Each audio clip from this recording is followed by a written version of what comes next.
تعالوا اما اقول لكم على الغلطه اللي انا وقعت فيها علشان انتوا كمان ما تقعوش فيها وتعملوا احلى كحك باذن الله.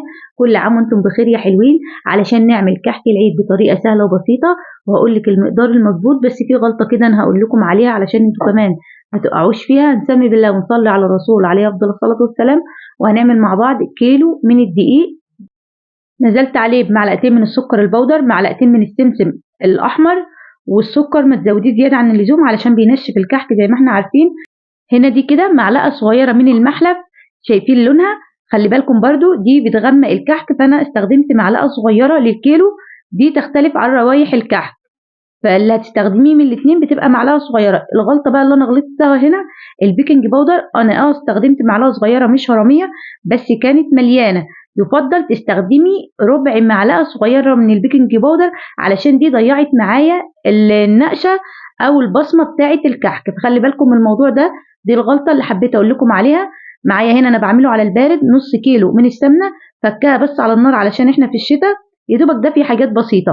مهم جدا بقى تبسي الكحك، اهم حاجه علشان ما يشققش معاكي، تبسيه كده لمده 10 دقائق وتقدري تبسيه وتريحي. المهم لحد كده ما ايديكي توجعك تتاكدي ان انت كده عملتي مجهود وبسيتي الكحك، كده هتاخدي نتيجه حلوه باذن الله.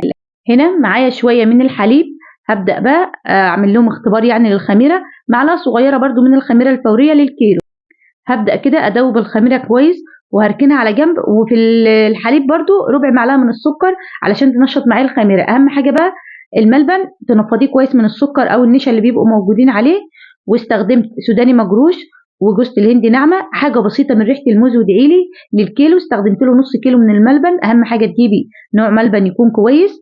واستخدمت كده معلقتين من السمنه علشان وانا بعجن الملبن ما يلزقش في ايديا، دي اول حاجه. تاني حاجه علشان الملبن وهو في الكحكايه يبقى طري معاكي وما ينشفش. وبرده سر ان الملبن بينشف معاكي، انت بتزودي تسويه زياده عن اللزوم فبيبقى يمضغ معاكي زي اللبان كده، فخلي بالكم.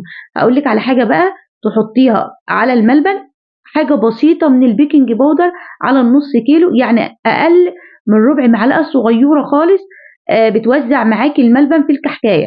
هنا بقى مقدار الحليب 200 كوبايه 200 مللي من الحليب، نزلت عليها بحاجه بسيطه ذره ملح كده للكيلو علشان ما يبقاش طعم الملح ظاهر معاكي فيه.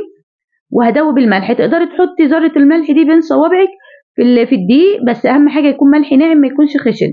هنا بقى اتاكدت ان الخميره بتاعتي نشطه زي ما انتم شايفين، عملت الفقاعات اللي انتم شايفينها دي. هبدا اول حاجه انزل بالخميره. هنا لو لاحظتم الكوبايه اللي فيها الحليب ناقصه لان بقيتها انا كنت عامله اختبار للخميره فيها.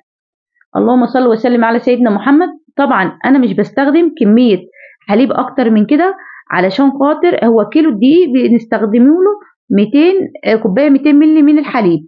ولو هتعملي كميه مثلا 5 6 كيلو تقدري تعملي ميكس ما بين الحليب والميه، لان اللي هو بيتعمل بالحليب ما بيقعدش وقت كتير معاكي.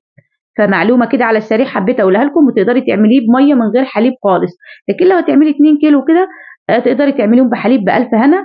هنا مش بتعجنيها كتير، بعد ما بتنزلي بالسوائل بتبدا كده العجينه تقطع معاكي، لان انت مش هتكوني لها مطه لان هي مش عيش. تبداي تختبريها كده تلاقيها ما شققتش معاكي. لو شققت معاكي بقى تفضلي تدمجيها ما بين ايديكي، ما تنزليش بسوائل تاني، لان انت لو كل ما تنزلي بسوائل هتشرب معاكي السوائل وهتحتاج تاني وهتبقى طالعه معاكي الكحكايه مش ناعمه خالص.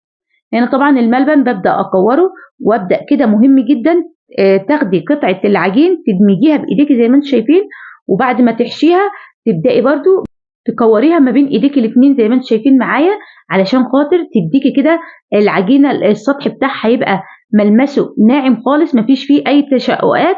بتساعدك على فكره. وهنا البصامه او الطباعه زي ما بتسموها بقى، دي بتسهل عليك غير المنقاش، مش هتاخدي اي وقت، يعني تقدري تعمليهم لوحدك من غير ما حد يساعدك ولا اي حاجه. لكن زي ما احنا عارفين اللي بننقشه ده بياخد معانا وقت شويه، وان شاء الله هنزله لكم الاسبوع ده علشان طبعا اكيد انا بحب الكحك اللي هو بالنقشه. حبيت برضه اقول لكم للي حابب يسرع على نفسه برضه ويعمل بالبصامه محدش هيساعده، وهنا بقول لكم تقدري تدمجي العجينه في كل ايد فيها قطعه من العجينه وتدمجيها كويس قوي. حبايب قلبي اتمنى من المتابعين الحلوين لايك وشير علشان اوصلكم مني كل جديد ان شاء الله.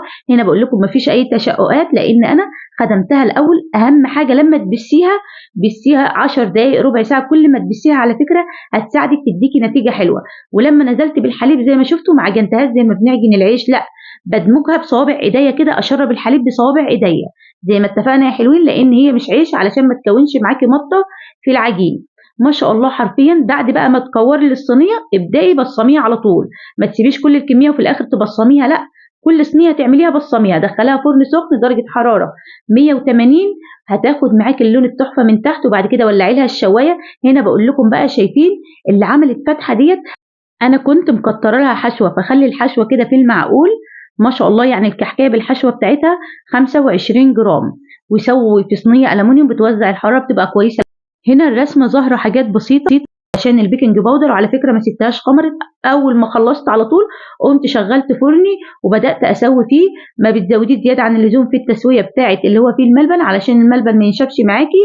اللي بتطولي في تسويته شويه اللي هو من غير حشوه، لان ما بيبقاش فيه فراغ بيبقى كله عجين فبنطول في التسويه بتاعته. لكن اللي فيه حشوه بيبقى فيه فراغ بسبب ان انت حطيتي الحشوه، بياخد معاكي في النار بالظبط تلت ساعه، وبتبقي مشغله درجه الحراره 180. اتمنى تكونوا استفدتم من الفيديو يا حلوين، مع الف سلامه.